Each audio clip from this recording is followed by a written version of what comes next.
Bismillahirrahmanirrahim. Alhamdulillahi Rabbil Alamin. Wassalatu wassalamu ala ashrafil anbiya'i wal mursalin. Sayyidina Muhammadin wa ala alihi wa ashabihil mujahidin at-tahirin. Amma ba'du. Bapak-bapak, ibu-ibu, saudara-saudara, ma'asyiral muslimin rahimakumullah. Kita tahu bahwa sejarah sepanjang perjalanannya banyak mencatat orang-orang besar. Ada orang menjadi besar oleh karena pangkat, jabatan, dan kekuasaannya. Apabila pangkat, jabatan, dan kekuasaannya selesai, maka selesai kebesarannya sampai di situ. Ada orang menjadi besar oleh karena harta benda dan kekayaan yang dimilikinya. Bila satu saat ia jatuh bangkrut, tamatlah kebesarannya sampai di situ. Ada pula orang yang menjadi besar oleh karena ia dibesar-besarkan dan berusaha setengah mati untuk mencapai kebesaran tadi. Bila satu saat terjadi pergeseran nilai, masyarakat mencemoohkannya, maka kebesaran itu pun selesai sampai di situ. Adapun Rasul yang kita peringati maulidnya saat ini, beliau besar bukan lantaran pangkat, jabatan, dan kekuasaan. Beliau besar tidak karena harta benda dan kekayaan. Pun beliau menjadi besar tidak karena dibesar-besarkan oleh umatnya. Beliau besar karena dibesarkan oleh Allah Subhanahu wa ta'ala.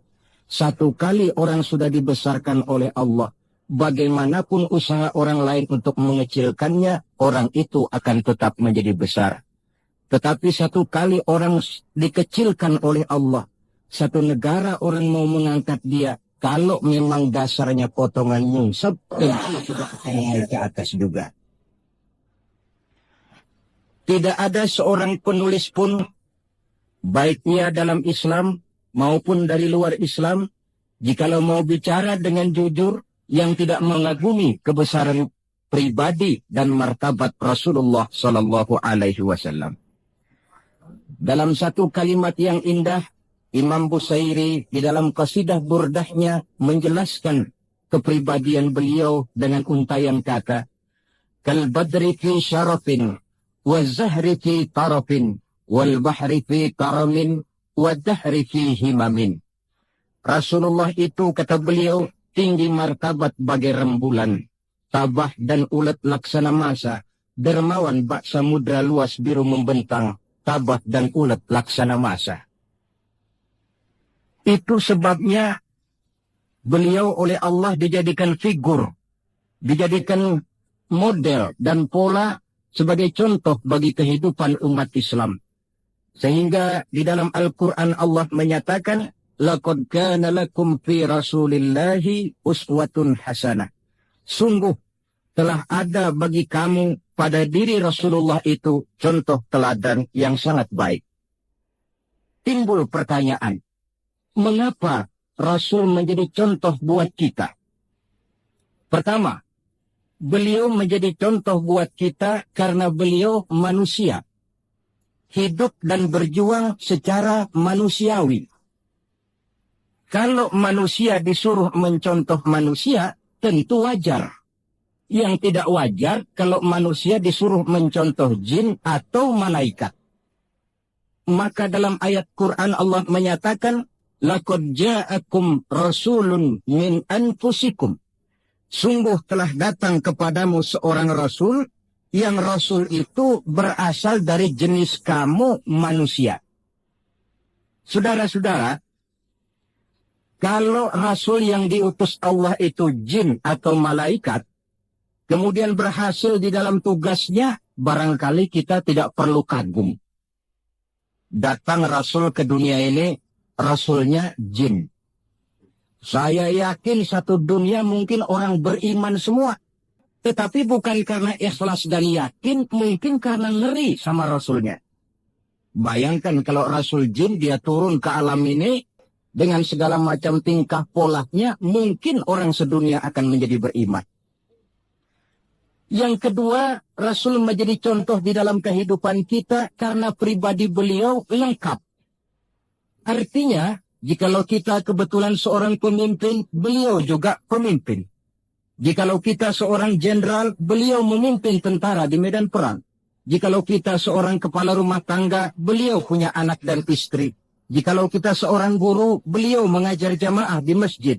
Jikalau kita seorang pedagang, beliau pun pedagang yang jujur. Jikalau kita seorang mubalik, beliau juga berdakwah menyampaikan Islam kepada manusia. Di dalam keseluruhannya itu tercemin uswatun hasanah. Contoh teladan yang sangat baik. Maka kehabisan alasan seorang muslim yang tidak mencontoh pribadi beliau. Oleh sebab itu ironi dan sangat kita sayangkan jikalau seorang muslim tahu betul sejarah kehidupan Benito Mussolini. Dia hafal sejarahnya Adolf Hitler. Dia tahu sejarahnya Napoleon Bonaparte. Dia hafal benar ajarannya Karl Marx. Tapi dia buta terhadap hidup dan kehidupan Rasulullah Sallallahu Alaihi Wasallam. Saudara hadirin yang berbahagia, yang akan kita bicarakan pada kesempatan ini, bagaimana cinta Rasul kepada umatnya, dan bagaimana sewajarnya cinta kita umatnya kepada beliau. Bahwa Rasul yang kita peringati maulidnya saat ini cinta betul kepada kita umatnya, dapat saya kemukakan beberapa data. Dari sini nanti kita introspeksi. Kalau tahulah kita begitu besar cinta Rasul kepada kita, apa tidak wajar kita juga cinta kepada beliau? Kalau logika ini sudah diterima, pembicaraan pun kita lanjutkan kepada bagaimana sih sebenarnya cinta kepada Rasul itu. Bukti pertama bahwa beliau cinta kepada kita. Saudara-saudara, menurut ukuran zaman sekarang, Rasulullah itu kan hidupnya miskin. Malahan ada satu doa yang sering beliau baca. Ini kalau doa ini saya kasih saudara-saudara, kira-kira mau diamalin kan? Kalau saya terus terang belum mau. Doanya begini, dan ini sering Rasul baca. Allahumma ahyini miskinan, wa tawaffani miskinan, wa hasyirni yawmal qiyamah fi zumratil masakin. Ya Allah, hidupkan saya dalam keadaan miskin. Matikan saya dalam keadaan miskin. Dan kumpulkan saya di akhirat nanti bersama golongan orang-orang miskin. Yang tadi sudah kadang bilang mau diamalin ini ya. Saya sudah bilang tadi saya belum tapi mau. Kita baca dalam sejarah beliau itu rumahnya kecil. Tidurnya di atas pelepah daun korma, kadang-kadang sampai berbekas di pipinya. Sarapan paginya seteguk air zam-zam, sepotong roti, kadang 3 butir korma. Di tengah kemiskinannya Allah pernah menantang beliau dengan kata, "Wala sawfa yu'tika rabbuka fatarda." Ada nggak tuh di Quran? Ada. Surah apa? Pokoknya Quran lah ya. Walasawfa yu'tika rabbuka fatarda. Allah akan memberikan kepadamu wahai Muhammad apa saja yang menyenangkan hatimu. Apa yang kamu mau, ngomong saja, Allah berikan. Jikalau engkau Muhammad kepingin kekuasaan yang luas, kami angkat kau menjadi raja di raja. Menjadi king of king, istilah kerennya. Jikalau kamu kepingin kaya Muhammad, itu Jabal Uhud sanggup menjadi bukit emas. Sehingga itu di dalam Barzanji diceritakan, warawadathu jibalu bi an takuna lahu zahaban fa'aba. Jabal Uhud menawarkan diri menjadi bukit emas, tetapi Nabi menolak. Jikalau engkau wahai Muhammad kepingin wanita cantik, bilang saja anak siapa.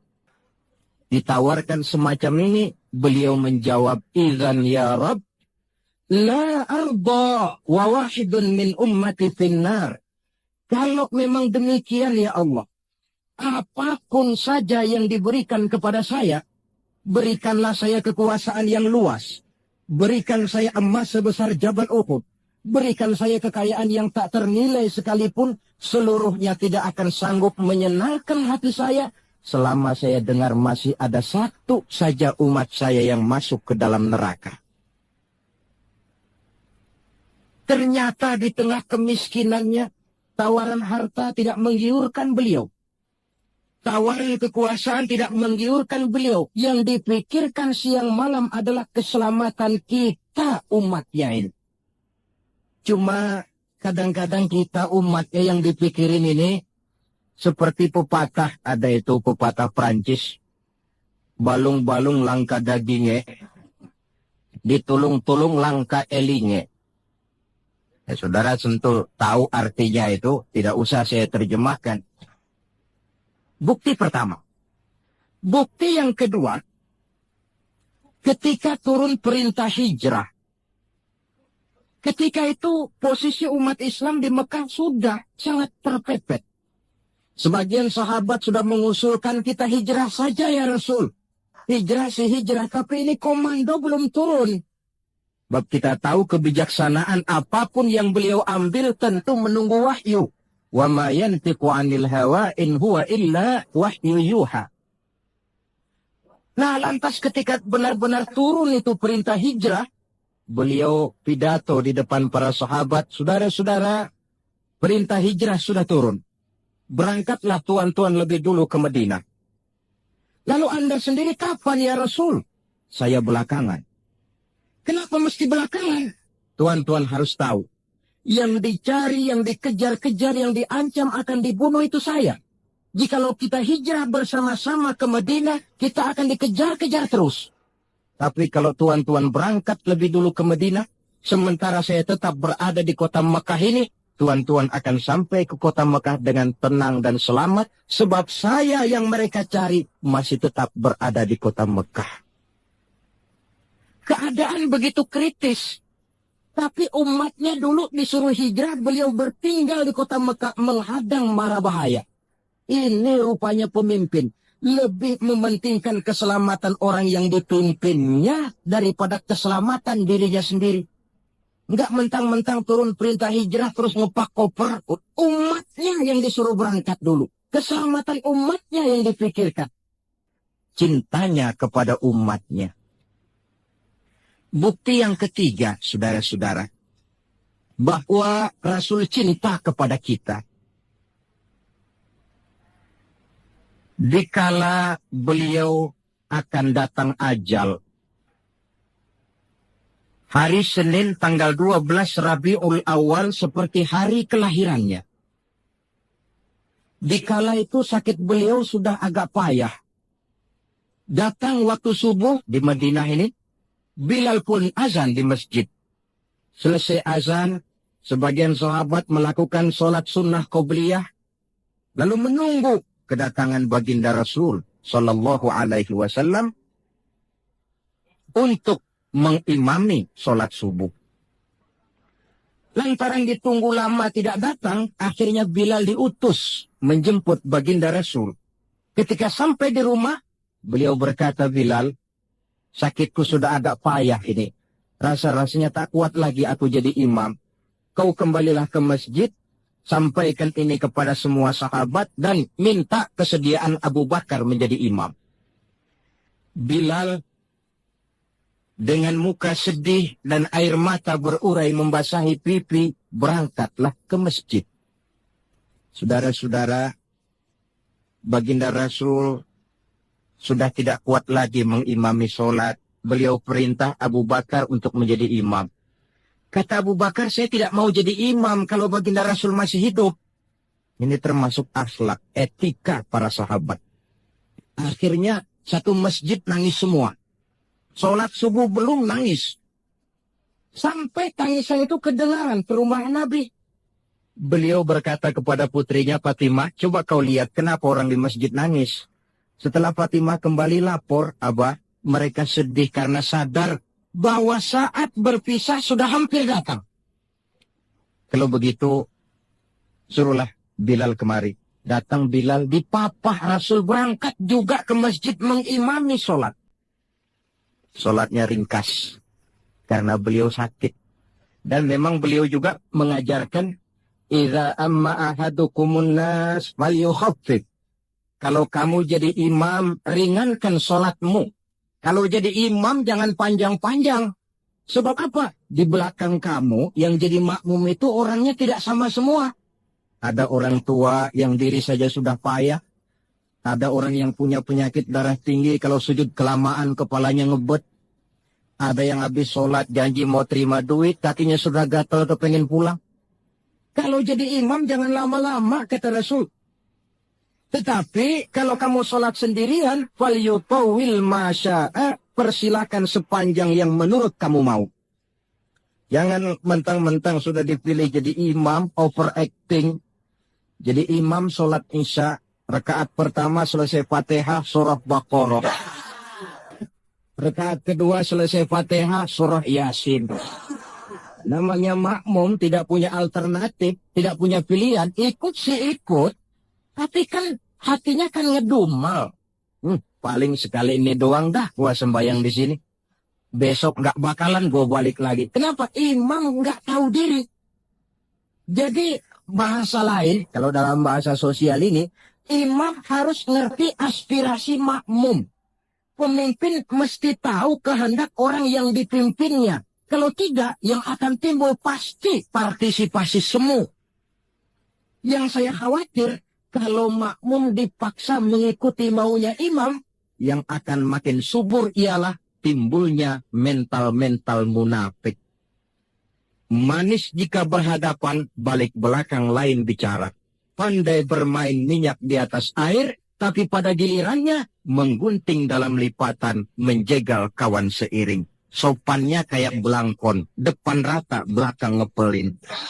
Tentu kan tidak enak timbul partisipasi yang semacam ini. Selesai sholat, baginda Rasul bangun. Lalu pidato singkat di depan para sahabat, saudara-saudara, rasa-rasanya saat berpisah sudah akan datang. Lama kita bergaul, tentu sedikit banyak terjadi kesalahan yang saya lakukan. Maka barang siapa yang pernah saya pukul tanpa saya sengaja, balaslah sekarang. Barang siapa yang hartanya pernah saya ambil tanpa alasan yang hak, silahkan dia tuntut dari saya. Mana ada pemimpin menjelang wafat ini minta dipukul oleh umatnya. Hening suasana, sahabat terpekur semua, berurai air mata. Di dalam keheningan yang demikian rupa, tiba-tiba seorang sahabat bangkit. Saya ya Rasul. Ada apa? Sahabat itu namanya Sawad. Sesuai dengan namanya, orangnya rada hitam. Ya Rasul, dalam satu peperangan, Tuan mau mecut onta. Tuan sih mungkin nggak lihat bahwa saya di belakang onta itu. Saya kena pecut. Jadi bagaimana? Ya saya nuntut balas dong. Ini sahabat yang lain jengkel nih, Sawad gila juga. Orang sudah mau berpisah begini, masih nuntut balas. Baik, Sawad. Umar, tolong ambilkan cambuk. Sayyidina Umar sambil nyerahin cambuk. Sawad, kalau bahasa kita, buat talangin aja dah. Gak usah Rasul, saya saja yang kau cambuk. Kata Nabi Umar, biar dia kena cambuk saya, biar dia balas saya. Silakan Sawad. Ya Rasul, apa lagi? Waktu saya kena cambuk Tuan, saya nggak pakai baju. Jadi, biar seri dong. Buka-bukalah baju Tuan. Baik. Rasul buka bajunya. Ketika baju sudah dibuka, Sawad buang cambuk itu. Dia berlari merangkul badan Rasul seerat-eratnya. Sampai sebagian sahabat makin bingung. Ini apa maunya Sawad? Ya Rasulullah, saya tahu sebentar lagi kita akan berpisah. Saya tidak tahu apa di akhirat nanti kita bisa kumpul. Kalau saya untung masuk surga, mungkin kelas saya di surga lain dengan kelas Tuan. Itu kalau saya ke surga. Kalau saya nggak ke surga, sudah terang kita nggak akan ketemu. Maka sebelum saya berpisah dengan Tuhan, saya kepengen kulit badan saya yang hina ini bersentuhan dengan kulit badan Tuhan yang mulia. Kalau saya nggak akal-akalin begitu, Tuhan nggak bakalan buka baju katanya. Oh, rupanya itu yang dimaui Sawad. Sehingga Rasul dalam keharuannya beliau berkata, siapa yang ingin melihat contoh salah seorang penduduk surga, lihatlah Sawad ini, karena dia cinta benar kepada saya. Setelah itu, beliau kembali ke rumahnya. Berkata kepada putrinya Fatimah, Kalau ada tamu bilang Abah sudah tidak bisa terima tamu. Baik Abah. Sementara Allah memerintahkan malaikat maut datang. Malaikat maut turun kau ke alam, ambil roh kekasihku Muhammad. Turun malaikat maut dalam bentuk manusia. Ketuk pintu, keluarlah Fatimah putri baginda Nabi. Tuan, maaf saja, ayah tidak terima tamu. Katakan, saya yang datang. Melihat roman muka orang ini, Fatimah gemetar seluruh badannya, lalu kembali kepada ayahnya, ayah, ada tamu, saya bilang ayah tidak terima tamu. Dia malah berkata, katakan saya yang datang, melihat roman mukanya, gemetar seluruh tubuh saya. Hebat orang ini, siapa sih ayah? Baginda senyum, Fatimah, kau tahu siapa yang datang? Tidak tahu ayah. Yang datang itu hadimul lazat wa qati'us syahwat. Yang datang itu dialah yang menghancurkan seluruh kesenangan dunia. Dia yang memisahkan kita dengan semua yang kita cintai. Yang datang itu malaikat maut, suruh dia masuk. Ketika malaikat maut masuk, ya malaikat maut sudah datang saatnya. Ya Muhammad. Aina Jibril, malaikat Jibril di mana? Sebentar lagi dia datang. Ketika turun malaikat Jibril, baginda Nabi bertanya, akhbirni ya Jibril, mali indallahi minal karamah. Wahai Jibril, tolong beritahu saya. Kalau sebentar saya menghadap Allah, kehormatan apa yang diberikan Allah kepada saya? Tidak usah khawatir Muhammad, kata malaikat Jibril. Inna abwabas sama qad putihat, wal malaikatu sufu sufufan yantaziruna li ruhik. Pintu langit sudah dibuka. Malaikat sudah berbaris menunggu kedatangan rohmu yang suci. Alhamdulillah. Kalau itu saya ya? Iya. Kalau umat saya bagaimana Jibril? Umat saya. Umatmu, iya. Umatmu juga jangan khawatir Muhammad. Allah sudah memberikan fasilitas, kata Allah, inni haramtul jannata ala sairil umam hatta tadkhulaha ummatuka. Surga ku haramkan buat seluruh umat, kecuali kalau umatmu Muhammad sudah masuk ke dalamnya. Ini fasilitas. Jadi sungguh pun kita umat terbelakang menurut abjad, tapi disuruh diberi fasilitas masuk surga lebih dahulu ketimbang umat-umat yang lain. Alhamdulillah, kalau begitu legalah saya, kata Nabi. Mari malaikat maut persilakan, saya ikhlas. Lalu diambillah ruh beliau perlahan-lahan, naik ruh itu ke lutut, ke pusat, ke dada, sampai ruh di tenggorokan. Fatimah dekatkan telinganya ke bibir ayahandanya yang mulia itu. Suara terakhir yang sempat direkam oleh Sayyidatuna Fatimah, bisikan terakhir menjelang wafat, 3 kalimat. As-salah, as-salah, an-nisa, ittaqun nisa, ummati, ummati. Dengan kalimat itu beliau kembali menghadap Allah. Solat, jaga solat. Wanita, lindungi kaum wanita. Umatku, umatku. Itu kalimat terakhir yang beliau ucapkan. Kita umatnya yang disebut. Manalah di dunia ini pemimpin yang sempat nyebut umatnya dikala mau ajal. Napoleon Bonaparte, singa daratan Eropa, luas kekuasaannya. Dikala mau wafat dia tidak sempat nyebut bangsanya, bangsa Prancis. Yang sering dia sebut Margaret Josephine, Margaret Josephine, gacauannya. Adolf Hitler, gagah perkasa. Dikala hari-hari akhir kejayaannya, dia tidak menyebut Jerman. Dia tidak menyebut suku bangsa Arya yang dia agul-agulkan. Yang banyak dia sebut Eva Braun, Eva Braun. Sebagaimana Julius Caesar pun menyebut Cleopatra. Adapun baginda Rasul di akhir hayatnya tidak beliau menyebut bangsa Arab. Tidak anaknya, tidak istrinya, tidak sahabat dan orang-orang yang dekat dengan beliau. Tetapi yang disebut kita umatnya. Pada detik-detik terakhir daripada kehidupan beliau. 3. Bukti yang keempat bahwa beliau cinta betul kepada kita umatnya. Nanti di akhirat. Nanti di akhirat. Setelah Allah mematikan semua yang bernama hidup.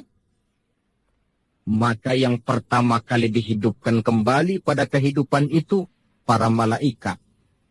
Setelah malaikat dihidupkan kembali, maka Allah memberikan tugas kepada para malaikat, katakanlah semacam panitia akhirat. Nah, malaikat Malik, siapkan itu neraka. Aku akan bakar itu bajingan-bajingan tengik, koruptor. Mereka yang ketika di dunia tidak mau sujud, mereka yang jauh dari majelis taklim, mereka yang benci kepada ulama. Kau Ridwan, siapkan surga. Aku akan balas hamba-hambaku yang ketika di dunia mereka rajin sujud, dekat dengan ulama, menyintai majelis taklim, gemar berbuat kebajikan. Kamu, Jibril dan Mikail berangkat ke surga, ambil kendaraan yang bernama Buraq, bawa pakaian kebesaran, turun ke alam, cari di mana kubur kekasihku Muhammad, bawa dia ke surga. Turunlah malaikat Jibril dan Mikail. Ketika itu alam sudah rata. Malaikat Jibril berdoa, "Ya Allah, saya mohon pertolonganmu agar bumi yang menyimpan tubuh suci Muhammad terbuka hendaknya." Terbuka kubur Nabi. Beliau bangkit dari kubur mengusap-usap mata seperti orang bangun tidur. Tengok kanan, malaikat Jibril. Tengok kiri, malaikat Mikail. Lalu beliau bertanya, "Ayu yaumin hadha ya Jibril?" Ini hari apa ya Jibril? Kata malaikat Jibril, "Ya Muhammad, hadha ma wa'ada Rahman." Inilah hari yang dijanjikan Allah. Ini hari kiamat Muhammad. Kiamat. Ya Jibril, jikalau ini memang hari kiamat, aina tarakta ummati? Kalau ini memang hari kiamat, Jibril, umat saya di mana? Kita yang ditanya. Bangun dari kubur, tahu kalau itu hari kiamat, pertanyaan pertama, umat saya di mana? Malaikat Jibril menjawab, "Ya Muhammad, tidak ada orang yang dibangkitkan sebelum kamu. Kaulah orang pertama." Lalu bagaimana sekarang? Kita ke surga. Perintah Allah, perintah Allah. Berangkat ke surga. Setelah di surga, beliau seperti orang bingung. Sampai Allah menegur, "Ya Muhammad, apa kurang enak surga?" Enak ya Allah. Apa tidak cukup fasilitas? Cukup. Kenapa kamu seperti orang nggak pecah? Saya mikir umat saya ya Allah. Iya, saya sudah enak-enak duduk di kursi empuk. Umat saya bagaimana umat saya? Jadi mau kamu bagaimana? Saya minta izin ya Allah, mau keluar dulu, mau tengok saya punya umat. Sudah di surga permisi keluar mau tengokin umatnya. Dikala kita umatnya lewat di atas sirat, beliau angkat kedua tangan seraya berdoa, "Allahumma sallim, sallim." Ya Allah, selamatkan umatku yang sedang lewat di atas sirat, selamatkan ya Allah. Dari dunia sampai akhirat beliau cinta kepada kita. Dari dunia sampai akhirat beliau bela kita. Betapa pemimpin semacam ini tidak kita cintai. Masalahnya sekarang, kalau kita sudah sependapat bahwa kita juga cinta kepada Rasul, apa sih artinya cinta kepada Rasul itu? Hadirin, pertama, man ahabba syai'an aktsara min dzikrihi. Siapa yang cinta sesuatu, dia tentu banyak menyebut yang dia cintai. Ini tandanya orang cinta, banyak nyebutin. Kalau saudara cinta kepada harta, tentu kalau ngobrol, yang banyak saudara sebutin harta. Kalau saudara lagi ngobjek tanah, seneng cinta sama tanah, asal ngobrol di warung, mesti tanah yang dimeterin. Walaupun tanah orang. Kalau saudara kebetulan sedang jatuh cinta kepada seorang perempuan, bahkan dalam tidur pun ke bawah-bawah namanya saudara sebut. Orang yang cinta sesuatu, dia banyak menyebut yang dia cintai. Cinta kepada Nabi, banyak menyebut Nabi. Menyebut Nabi apa lalu? Muhammad. Tentu bukan. Sebab kita tahu dalam kehidupan sehari-hari saja kita punya tata krama. Gubernur lewat, tentu tidak berani kita secara langsung menyebut namanya. Mesti kita berkata, itu ada Bapak Gubernur lewat. Kita sebutlah predikatnya. Itu ada Bapak Menteri lewat. Itu kepada pejabat. Entahlah pula kepada seorang junjungan alam. Banyak menyebut Nabi artinya banyak membaca sholawat kepada beliau. Sekurang-kurangnya Allahumma salli ala Sayyidina Muhammad wa ala ali Sayyidina Muhammad. Satu.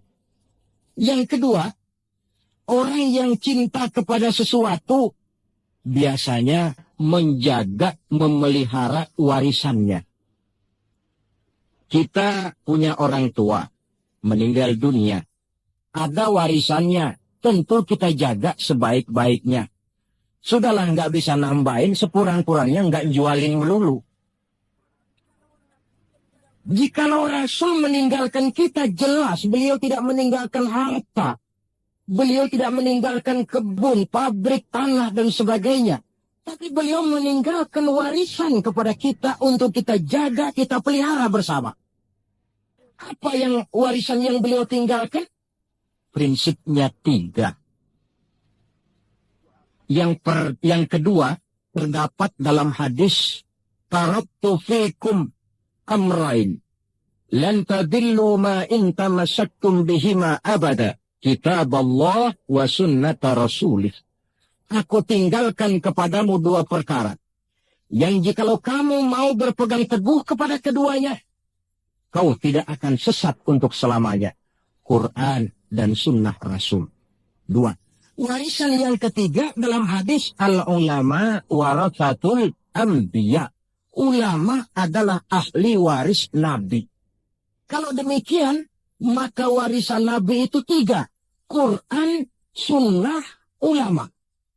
Inilah warisan yang perlu kita jaga, warisan yang perlu kita pelihara, yang kita laksanakan dan terjemahkan di dalam kehidupan kita. Mari kita lihat. Warisan pertama, Quran. Kitab suci bagi kita umat Islam. Bagaimana cara kita memelihara warisan yang namanya Quran ini?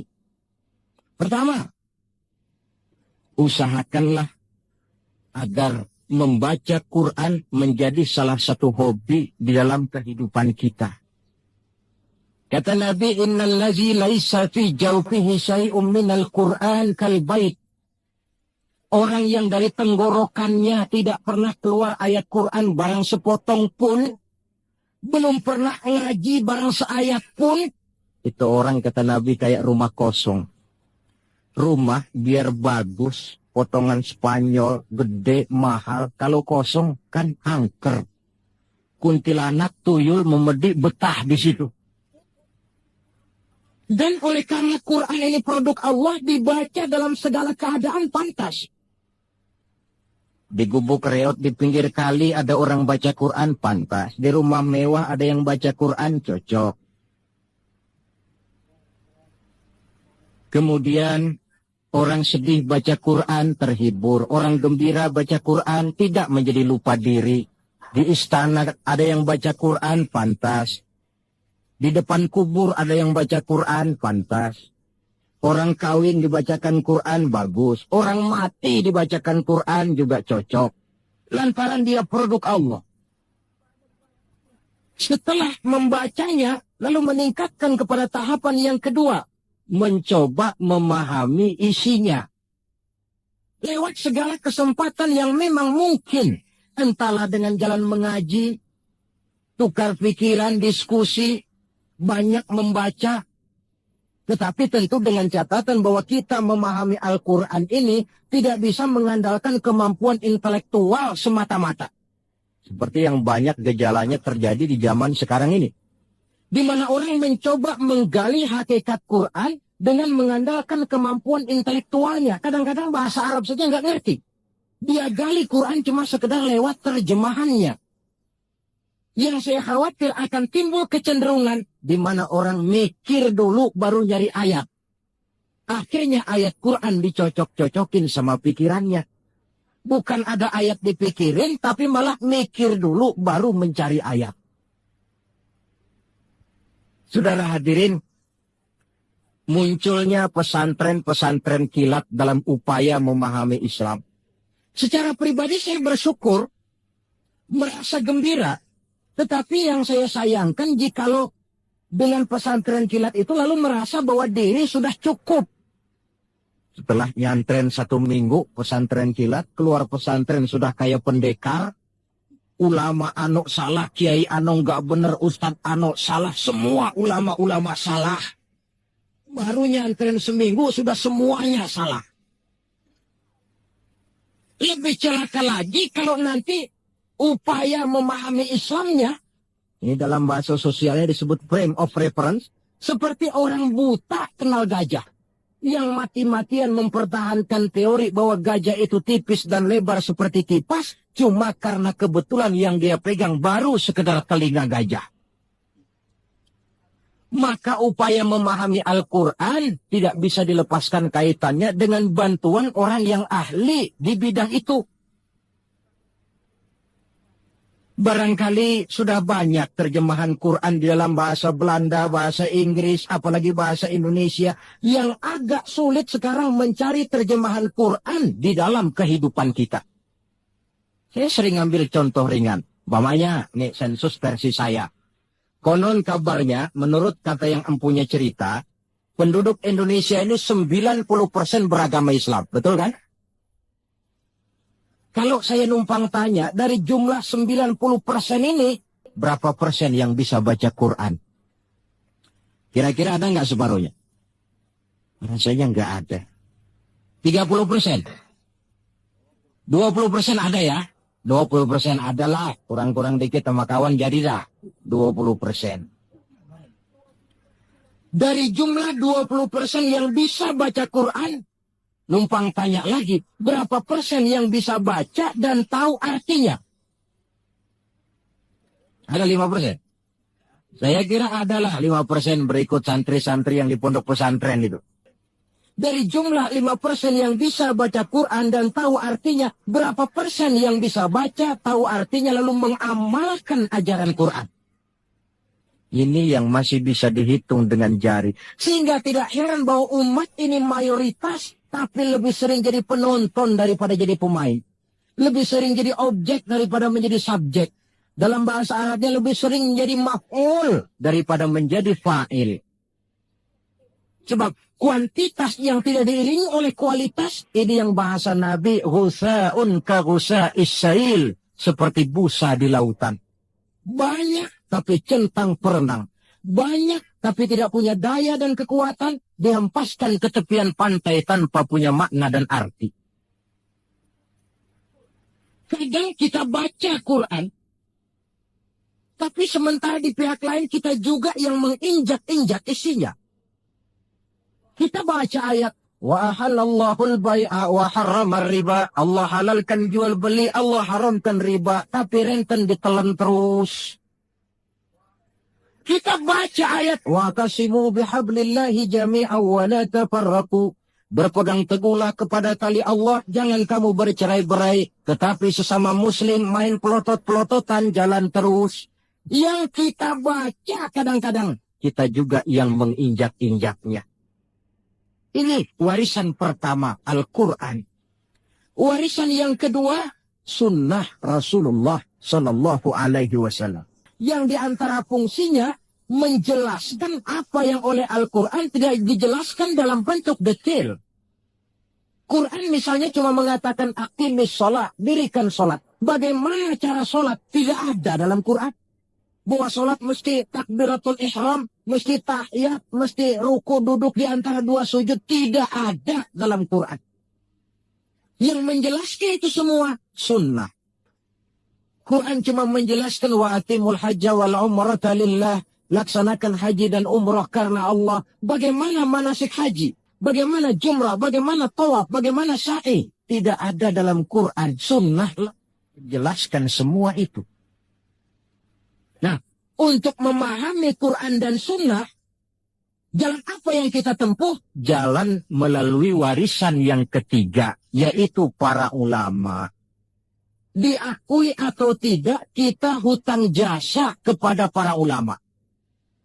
Yang dengan tekun, Dari musola ke musola, dari pesantren ke pesantren, dari pengajian ke pengajian, membimbing, menjaga dan memelihara umat ini.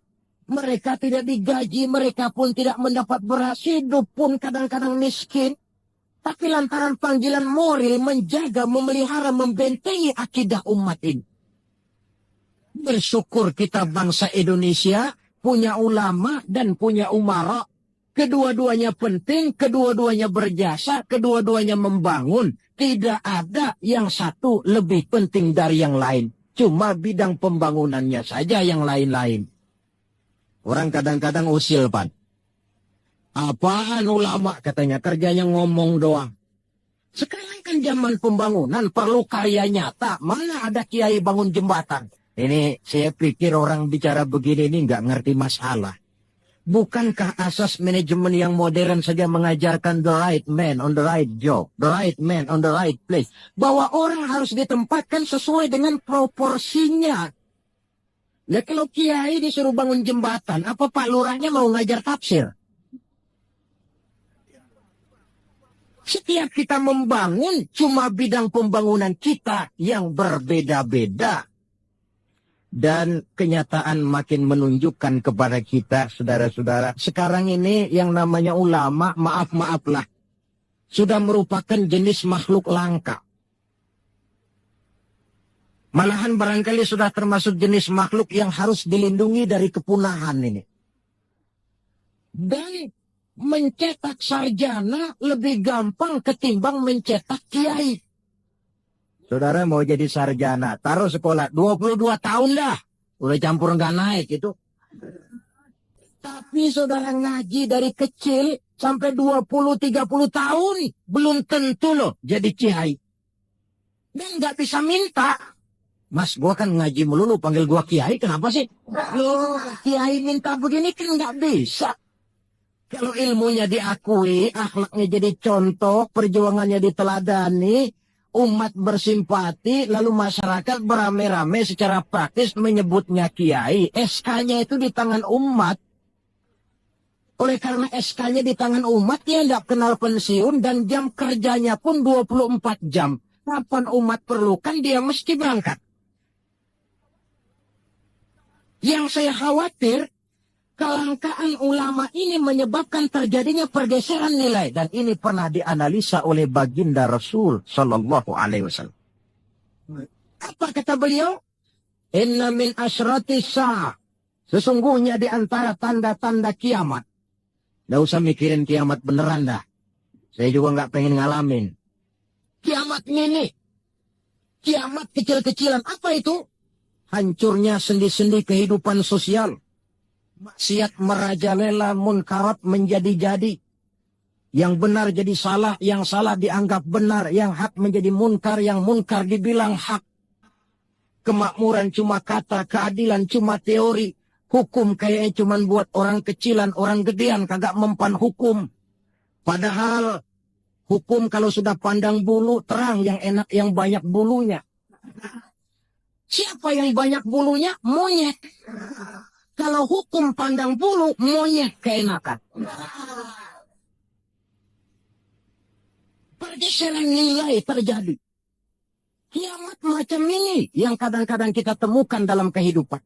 Penyebabnya apa? Kata Nabi yang pertama, ayyurfa'al ilmu. Ilmu diangkat oleh Allah.